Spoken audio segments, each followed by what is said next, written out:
కౌగిలే కాపురం కాదులే పిచ్చి తల్లి, మల్లెలా మంచమే మందిరం కాదు చెల్లి, తేనెతో దాహము తీర్చదే నాడు పెళ్ళి, త్యాగమే ఊపిరై ఆడదయ్యేను తల్లి, కామానికి దాసోహం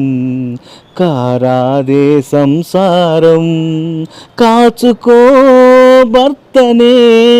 కంటి పాపాయిగా, నేర్చుకో ప్రేమనే చంటి పాపాయిగా, మన్నించేది మనసిచ్చేది మగడే సోదరి.